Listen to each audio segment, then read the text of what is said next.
All right, folks, welcome back. Ready for another deep dive? Always ready to plunge into the depths of information. Well, today we're swimming through a stack of reports from the Indonesian House of Representatives. It's a lot. I'm not going to lie. A real treasure trove of data. Exactly. Covering everything from, like, the mental health of workers to, uh, you know, Indonesia trying to avoid the middle income trap, even some potential drama with the Coast Guard. So, Sounds like we've got a packed agenda. oh, we do. But luckily, you're here to help us make sense of it all. Connect the dots.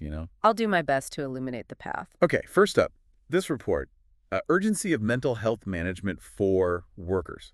It paints a pretty concerning picture, especially for laborers, drivers, and domestic workers. Yeah, that's a key takeaway. The report highlights a 2.5% prevalence of mental health issues among those groups, which, when you consider the size of Indonesia's workforce, A lot of people. it is. And Yeah. even more alarming, 0.25% have actually considered suicide. Wow.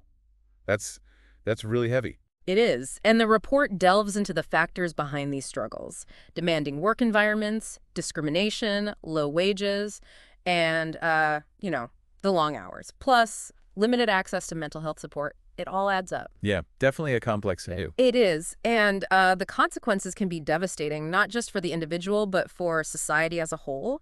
The report actually cites cases of worker suicides linked to work pressure and family issues. A real wake-up call for, like, better support systems and, I guess, more awareness about mental health in the workplace. Absolutely, a multi-pronged approach is crucial here. All right, so shifting gears a bit, let's talk economics. Indonesia's journey, it's been impressive, right? But becoming a high-income nation, that's a whole other challenge. Definitely. The World Bank even said Indonesia needs a miracle to avoid the middle-income trap. A miracle, huh? That's a real phenomenon. Many developing countries hit that middle-income level and then get stuck. So this report, escaping the middle-income trap, lays out some strategies, right? It does. And a big focus is on nurturing the small and medium enterprise sector, the SMEs. Makes sense. I mean, they already contribute a huge chunk to Indonesia's GDP and employ a vast majority of the workforce, like 97%, I think. Exactly. So developing this sector further could be a game changer. Imagine easier access to financing, upskilling programs, even things like supporting digital marketing for these SMEs. Right, and this report also talks about investing in human capital, right? Like improving education and skills development. Yeah, raising the bar across the board. And then, of course, fostering innovation and technology adoption, keeping pace with the world. The report actually mentions South Korea, Taiwan, and Singapore. Yeah. Those countries, they really invested in human capital, embraced innovation. So it's proof it can be done. It definitely shows that it's a monumental challenge, but not impossible. With the right strategies, Indonesia can break free from that middle-income trap. All right, let's navigate into some potentially choppy waters now. Coast Guard rivalry, huh? It seems so, yeah. This report, dualism of Coast Guard authority in Indonesia, suggests things could get a little tense. So we've got two players here, right? KPLP under the Ministry of Transportation and Bakamla, which is under the president. And the report, it points out this overlap in their mandates, plus, some jurisdictional confusion. It's like KPLP operates under the navigation law, while Bakamla is under the maritime law. Oh, okay. And then there's this proposed revision to the maritime law, right? To transfer KPLP's duties over to Bakamla. It's definitely a development to watch closely. It raises questions about Indonesia's maritime security and how this power shift might impact international cooperation. Okay, now for something completely different. Online gambling in Indonesia. Yeah, it's a serious issue. This report, Combating the Menace of Online Gambling, lays it all out, and the numbers are pretty staggering. I'll bet. PPATK, that's the Indonesian Financial Transaction Reports and Analysis Center, they estimate online gambling transactions in 2023 reached Rp 327 trillion. Think about that. It's like almost 10% of the whole 2024 state budget. That's insane. So what's being done about it? Well, the government did form a special task force, but the report points out these gambling operators, they're constantly evolving, using the dark web, account trading, these super sophisticated deposit systems. It's tough to keep up. So like a constant cat and mouse game, basically. Exactly. And the report highlights a disturbing link between, poverty, internet access, and how vulnerable low-income communities are to online gambling. Yeah. That makes sense. And it sounds like this isn't just an Indonesian problem, right? It's a global one. The report actually calls for stronger international cooperation to combat this. Things like extradition treaties, mutual legal assistance agreements, a united front. Okay, let's switch gears again. Yeah. Housing in Indonesia. The DPR program, is it a solution or? Well, this report, Controversy Surrounding the Tempera Housing Program, digs into that. It's designed to help people buy their first homes, right? Sounds good on paper. Yeah, but there's been pushback, right? Like it involves mandatory contributions from both workers and employers. Exactly. And people are feeling the pinch, especially those already contributing to other social security programs. It's like another financial burden on top of everything else. And employers aren't thrilled either, I'm guessing. Not particularly, no. They're worried about the impact on their bottom line, especially given the current economic climate. The report really dissects the economic implications, especially for those who are already struggling. It's a classic debate, isn't it? The role of government, providing social welfare, and where to draw the line. For sure. And the report even looks at other housing models, like Singapore, where contributions are higher but benefits are greater, or Germany's Bausparren system, which encourages individual savings through incentives. Lots to learn from other approaches. So, no easy answers. Definitely not. Raises some big questions about the best way to provide affordable housing without, overburdening individuals or the economy as a whole. Finding that balance, that's the challenge. Okay, let's dive into something a little more, shall we say, oceanic. Blue carbon. Ah, yes.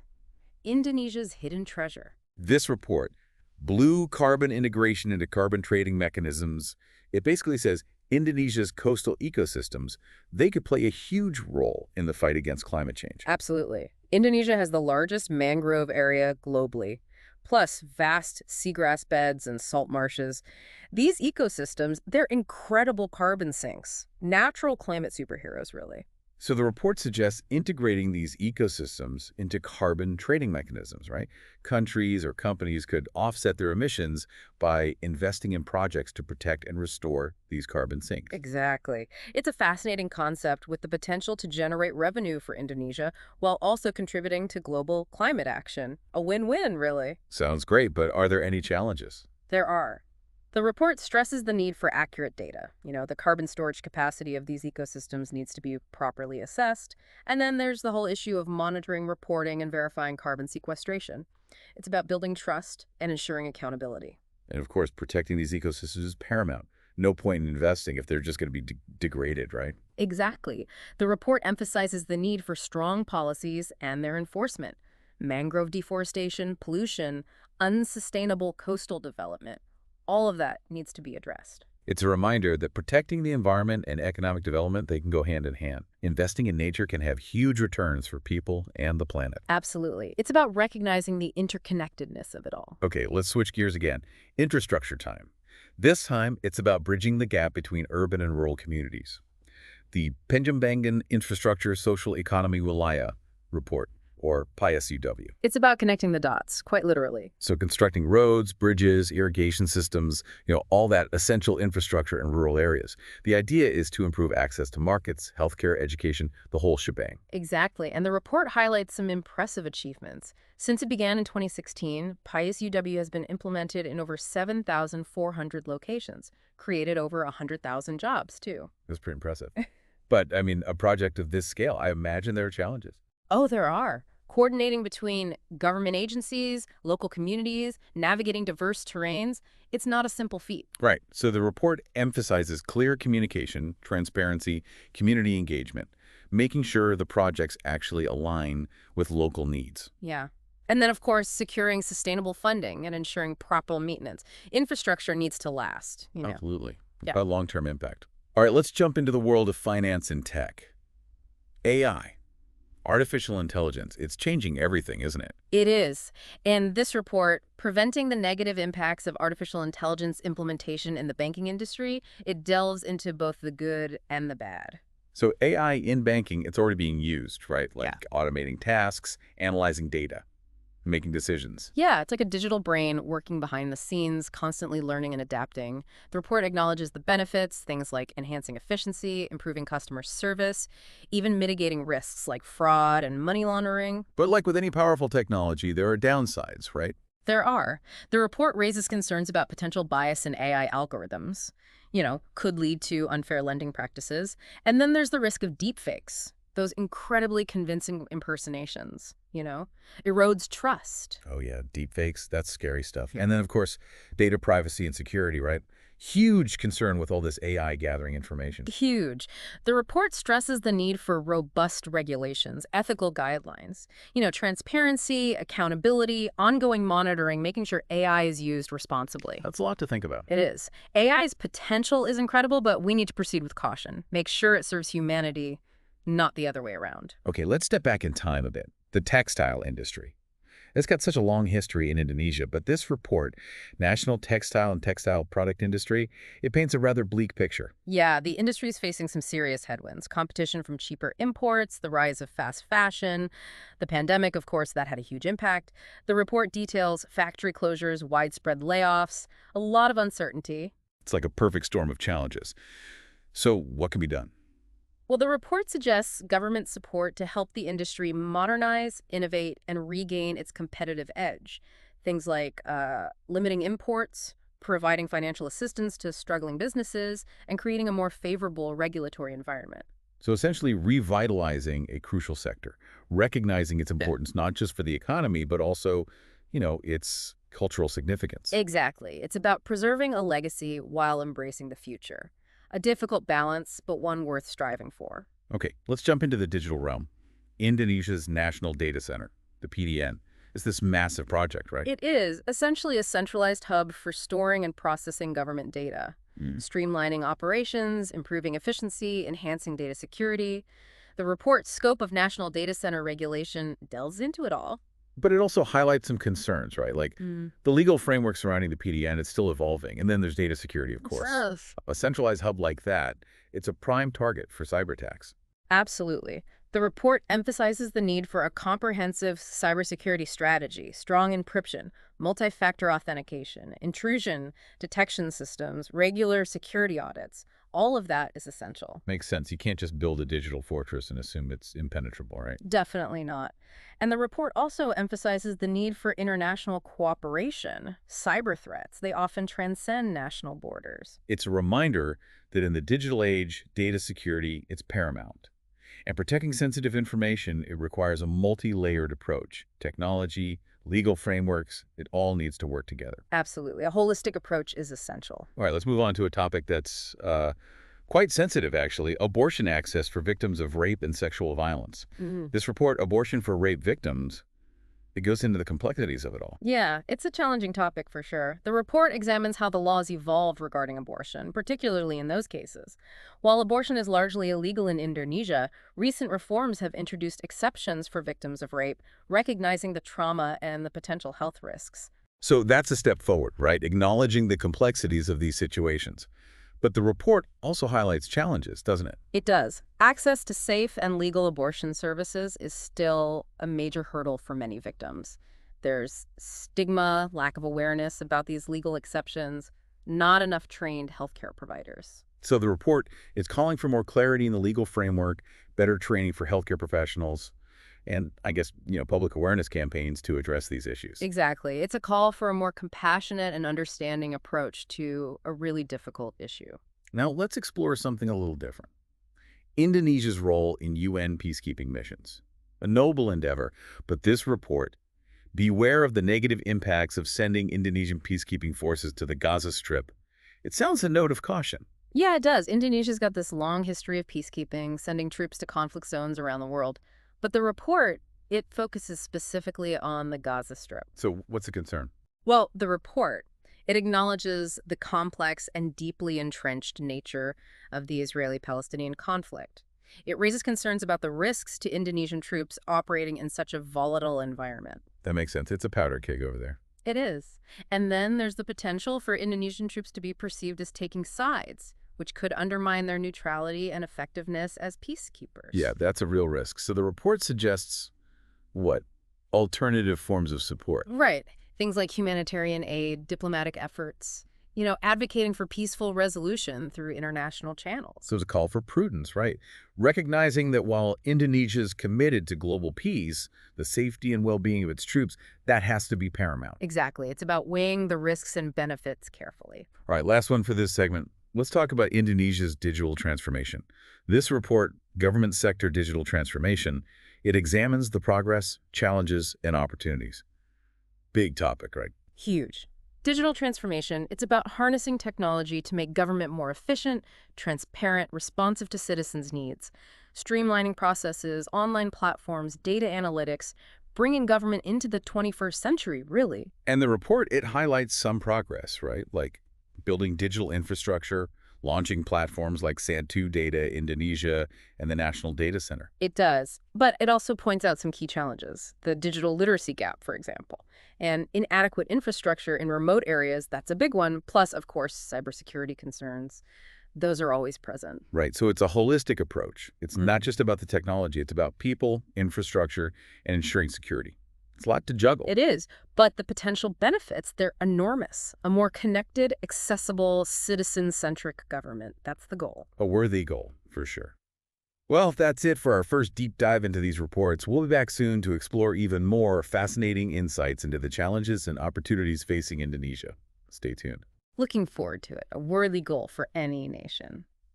All right, ready to delve back into the stack of reports? Absolutely. Let's keep exploring. Great. So this next report, Navigating the Digital Landscape, Regulating Online Content in Indonesia, it really gets into this whole challenge of, balancing freedom of expression with protecting people from harmful content online. Yeah, that's a tough one. The internet, it's like this wild west, right? Yeah. So much good, but also so much potential for harm. Right. And the report examines the legal framework in Indonesia, trying to define what is harmful content. How do you identify it? What are the mechanisms for enforcement? And what about the social media platforms, their role in all of this? So many questions, no easy answers. Definitely not. It's a global debate, and Indonesia's right in the thick of it. Okay, let's switch gears. Manufacturing. Indonesia wants to be a global hub, right? But this report, Boosting Competitiveness in the Manufacturing Sector, it highlights some hurdles. It does. Global competition is fierce. Technology is constantly evolving. The report delves into the factors that influence competitiveness, things like labor costs, infrastructure, innovation, access to technology. So what's the recipe for success? Well, the report suggests policies that promote investment in research and development, upskilling the workforce, improving infrastructure, essentially creating an environment where manufacturing businesses can thrive. Makes sense. Got to create the right conditions for growth. Right. Okay, ready for something a little lighter? Sure, bring it on. Football. Ah, the beautiful game. Yeah. Everyone loves football in Indonesia, right? It's a national passion. But can Indonesia achieve success on the international stage? That's the question this report. Developing Indonesian football, a pathway to international success, tackles. So what's holding Indonesian football back? Well, the report digs into several areas. Grassroots development, talent identification, coaching, infrastructure, it all needs attention. So like investing in youth academies, professional coaching programs, modern facilities. Exactly. And then there's the whole governance of the sport. Transparency and accountability are key. Right, got to have a solid foundation for everything to work. It's about creating that pathway for Indonesian football to reach its full potential. Okay, let's move on to a sector that's often overlooked but super important. The informal sector. Ah, yes. This report, Empowering the Informal Sector, Challenges and Opportunities, sheds light on this vast and diverse part of the workforce. Street vendors, small-scale entrepreneurs, domestic workers, the list goes on. It's a huge part of the Indonesian economy, right? But those working in the informal sector, they often face challenges, low wages, lack of social protections. Exactly. And the report explores ways to empower them. Things like providing access to microfinance, skills training programs, legal recognition, ensuring their rights and improving working conditions. It's about recognizing their contributions and helping them thrive. Absolutely. Okay, let's talk about cities. Indonesia's urban areas are growing rapidly. Urban sprawl, it's a global phenomenon. It is. And this report, Creating Sustainable Cities, Challenges and Opportunities in Urban Planning, dives into the complexities of managing that growth in a sustainable and inclusive way. Thinking about transportation, housing, infrastructure, the environment, social equity, it's a lot to juggle. It's like this giant puzzle with all these interconnected pieces. Exactly. Integrated urban planning. That's the key. Okay, let's talk elections. This report, Ensuring Fair and Transparent Elections, Challenges and Recommendations. Pretty self-explanatory, right? It is. Elections, they're the foundation of democracy. This report examines the measures in place to make sure they're free, fair, transparent. So what are the challenges to that? Well, the report delves into voter registration, campaign finance, preventing fraud and manipulation. There are a lot of moving parts. Right. So how do you ensure election integrity? The report emphasizes independent election monitoring bodies, a robust legal framework.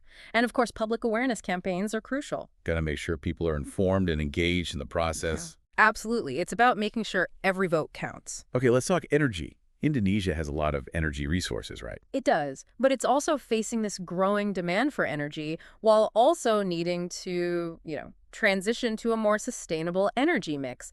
That's what this report, Energy Security and Sustainability, Balancing Demand and Supply, explores. So it's this balancing act, right? Meeting energy needs while also being responsible towards the environment. Exactly. The report delves into the complexities of energy policy, looking at renewable energy sources, energy efficiency measures, creating a more diversified energy portfolio. There's lots of options to consider. There are. It's about making strategic choices that ensure both energy security and a sustainable future. Okay, let's shift gears again.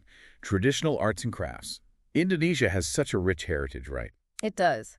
But in today's globalized world, these traditional crafts are facing challenges. That's what this report, Revitalizing Traditional Arts and Crafts, Challenges and Opportunities, looks at. Yeah, mass-produced goods, they often win on price, right? So how do you keep these traditions alive? Well, the report explores ways to revitalize them, supporting artisans, promoting their products through marketing and tourism initiatives, and fostering an appreciation for the unique cultural value they represent. It's about preserving a vital part of Indonesian culture. It is. Okay, let's talk about something really important. Interfaith dialogue and harmony. Indonesia, it's a remarkably diverse country, religiously speaking. It is. But we've seen in other parts of the world how religious differences can be exploited, right? Leading to division and conflict. Exactly.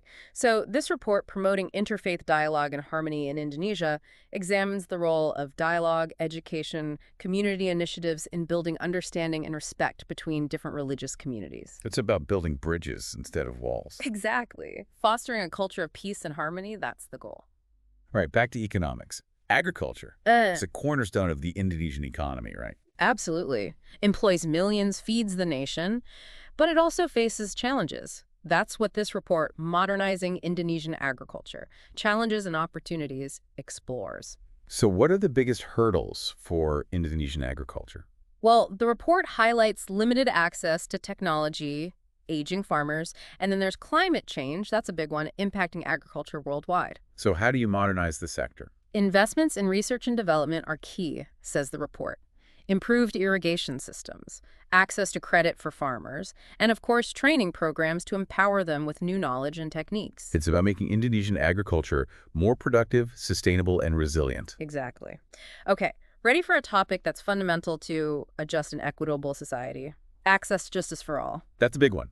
Everyone should have equal access to the legal system, right? Right. But in reality, that's not always the case. It's not. And this report, Strengthening Access to Justice in Indonesia, Challenges and Recommendations, looks at those barriers that prevent people from getting justice. Things like poverty, lack of legal awareness, even geographical remoteness. So what are the solutions? Legal aid programs are crucial, providing free or low-cost assistance to those who can't afford it. Community-based paralegals can also help. And of course, public awareness campaigns are essential, informing people about their rights and how the legal system works. Makes sense. Knowledge is power, right? Especially when it comes to navigating the legal system. Absolutely. Okay, let's talk cybersecurity. This report, Strengthening Indonesia's Cyber Defenses, Challenges and Strategies, it paints a pretty sobering picture of the threats facing the nation. The digital world, it can be a dangerous place. What are the biggest concerns? Well, the report talks about data breaches, ransomware attacks, online fraud, misinformation campaigns, even attempts to disrupt critical infrastructure. As Indonesia's digital economy grows, it becomes a bigger target. So a lot to worry about. What does the report recommend? a multi-pronged approach, investing in cybersecurity infrastructure, training cybersecurity professionals, raising awareness among the public. It's a shared responsibility, protecting ourselves and our nation in the digital world. Okay, let's shift to a topic that's close to everyone's hearts: healthcare. This report, Reforming Indonesia's Healthcare System, Challenges and Opportunities, it takes a deep dive into what's working and what needs improvement. I'm guessing there's a lot to unpack there. There is. Indonesia's made progress in healthcare, but there are still issues. Costs are high for patients. Quality varies between urban and rural areas. There's a shortage of healthcare professionals in certain fields. So a mixed bag. What does the report suggest? Well, it advocates for universal health coverage, stronger primary care services, investing in healthcare infrastructure, especially in underserved areas, and, of course, tackling the shortage of healthcare professionals.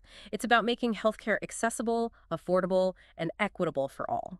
A worthy goal, for sure. Okay, last one for this segment: political participation and civic engagement. The lifeblood of any democracy, right? Absolutely.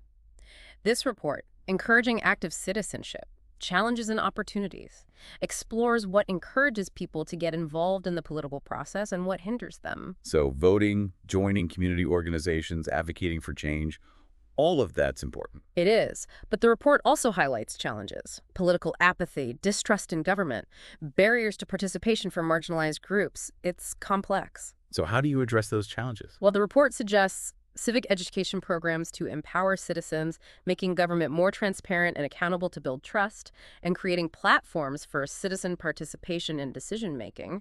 It's about making sure everyone has a voice. A crucial aspect of any democracy. Well, we've covered a lot of ground in this segment, from the digital landscape to the football field, from empowering the informal sector to strengthening cybersecurity. Quite a range. It's been a whirlwind tour of the challenges and opportunities facing Indonesia, and there's still more to come. It's all interconnected, isn't it? All right, ready to dive back in. Absolutely. Let's see what other treasures we can unearth in these reports. Okay, so this next one. Ensuring equal access to justice. Challenges and opportunities. It tackles a really fundamental issue. Equal justice under the law. That's the ideal. The cornerstone of a fair society, right? Yeah. But we know that in reality, it's not always so straightforward. Lots of folks face hurdles when it comes to accessing the legal system. Right. And the report digs into those barriers. Poverty, lack of legal awareness, geographical isolation, even discrimination, it all plays a role. So how do you bridge that gap, make justice truly accessible for everyone? Well, the report highlights the importance of legal aid programs, providing free or low-cost legal assistance to those who can't afford it, and it talks about the value of community-based paralegals, folks who can provide guidance and support at the grassroots level. Right, bringing legal expertise closer to the people who need it most. Exactly, and then there's the need for public awareness campaigns, educating people about their rights and how the legal system works. Because knowledge is power, right? Especially when it comes to navigating something as complex as the legal system. Absolutely. Okay, let's shift gears a bit. Cybersecurity. It's a big deal in today's digital world. Oh yeah, this report, Strengthening Indonesia's Cyber Defenses, it makes that very clear. It dives into all sorts of threats, right? It does. Data breaches, ransomware attacks, we're talking about online fraud, misinformation campaigns, even attempts to disrupt critical infrastructure. Sounds pretty intense. So how do you protect a whole nation in cyberspace? Well, the report emphasizes the importance of a comprehensive approach. So building a strong cybersecurity infrastructure, that's key. And then there's developing a skilled workforce, training cybersecurity professionals. But it's not just about technology, it's also about awareness. Right, making sure everyone understands the risks and how to protect themselves. Exactly. It's a shared responsibility. Okay, let's move on to something everyone cares about: healthcare. Always a hot topic. For sure. This report, Reforming Indonesia's Healthcare System, it doesn't shy away from the challenges. Because there are challenges, right? Even though Indonesia's made progress, there's still room for improvement. Absolutely. The report talks about the high costs for patients, the uneven quality of care between, say, urban and rural areas, and then there's the shortage of healthcare professionals in certain specialties. Those are big issues. So what are the potential solutions? The report really advocates for a system that works for everyone. So universal health coverage, that's a big one, making sure everyone has access to quality, affordable care. It also stresses the importance of strong primary care services, investing in healthcare infrastructure, especially in those underserved areas, and of course, addressing the shortage of healthcare professionals, making sure there are enough doctors, nurses, and specialists to meet the needs of the population. A healthy nation needs a healthy healthcare system. It's as simple as that. It really is. Okay, ready to talk about democracy in action. This next report is called Encouraging Active Citizenship. It's all about getting people involved in the political process, not just during elections, but all the time. Because a healthy democracy thrives on citizen participation, right? Yeah. Voting, getting involved in community organizations, speaking out about the issues you care about. Exactly. But the report also acknowledges that there are hurdles. Things like political apathy, distrust in government institutions, and of course, those barriers that marginalized groups face when trying to participate. It's a complex issue for sure. So how do you create a more engaged citizenry? Well, the report talks about the importance of civic education programs, giving people the knowledge and skills to participate effectively. And it stresses the need for transparency and accountability in government, which can help build trust and encourage people to get involved. And it highlights the need to create platforms for citizen participation in decision-making, ensuring that everyone has a voice, especially those who are often marginalized or excluded. It's about making democracy work for everyone. Well, it seems we've reached the end of our deep dive. We've explored so much, from the intricacies of online content regulation to the challenges of reforming healthcare and promoting active citizenship. It's been quite a journey through these reports, and I think we've both learned a lot. Absolutely. We've seen the incredible complexity of the issues facing Indonesia, from the economy and the environment to social justice and technological advancements. It's a tapestry of challenges and opportunities, and what struck me is the interconnectedness of it all. You can't address one issue in isolation. They're all intertwined. It's like a giant puzzle, isn't it? Yeah. Yeah. And these reports, they've given us a glimpse into the pieces and how they fit together. Exactly. And it's through thoughtful analysis, open dialogue, and collaborative action that we can start to solve that puzzle, creating a better future for Indonesia and its people. Well said. A huge thank you to our listeners for joining us on this deep dive. We hope you found these insights valuable and thought-provoking. And we encourage you to continue exploring these issues, engaging in those conversations, and contributing to positive change. Until next time, stay curious, stay informed, and keep diving deep.